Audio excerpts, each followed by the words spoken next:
மேற்கு ஆசியாவில் பதற்றம் மீண்டும் அதிகரித்துள்ள நிலையில் போர் நிறுத்த ஒப்பந்தம் அமலில் இருந்தபோதிலும் தெற்கு லெபனானில் இஸ்ரேல் நடத்திய வான்வழி தாக்குதல்களில் குறைந்தது 16 பேர் உயிரிழந்ததாக தகவல்கள் வெளியாகியுள்ளன.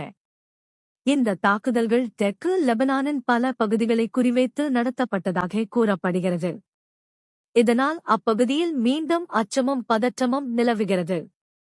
இஸ்ரேல் தரப்பு பாதுகாப்பு அச்சுறுத்தல்களுக்கு பதிலடியாக இந்த நடவடிக்கைகள் மேற்கொள்ளப்பட்டதாக தெரிவித்துள்ளது. அதேவேளையில் லெபனான் அதிகாரிகள் பொதுமக்கள் உயிரிழப்பு மற்றும் குடியிருப்பு பகுதிகள் சேதமடைந்ததாக குற்றம் சாட்டியுள்ளனர். இஸ்ரேல் மற்றும் ஹெஸ்புல்லா அமைப்புக்கிடையேயான பதற்றம் கடந்த சில மாதங்களாக நீடித்து வரும் நிலையில் இந்த புதிய தாக்குதல் பிராந்திய அமைதிக்கு மேலும் சவாலாக மாறியுள்ளது. போர் நிறுத்த முயற்சிகளை மதிக்க வேண்டும் என்றும் மேலும் பதற்றம் அதிகரிக்காமல் இருக்க இரு தரப்பினரும் கட்டுப்பாட்டுடன் செயல்பட வேண்டும் என்றும் சர்வதேச நாடுகள் வலியுறுத்தி வருகின்றன. தொடர்ந்து நடைபெற்று வரும் இந்த மோதல்கள் மேற்கு ஆசியாவில் நிலவும் அரசியல் மற்றும் பாதுகாப்பு சூழ்நிலையை மேலும் சிக்கலாக்கியுள்ளன. உலக நாடுகள் தற்போது இந்த நிலைமையை உன்னிப்பாக கவனித்து வருகின்றன.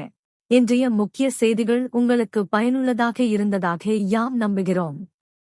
காணொளியை கண்டமைக்கு நன்றி. இந்த காணொளி பிடித்திருந்தால் லைக் செய்யுங்கள், உங்கள் கருத்துக்களை பகிருங்கள், நண்பர்களுடன் ஷேர் செய்யுங்கள்.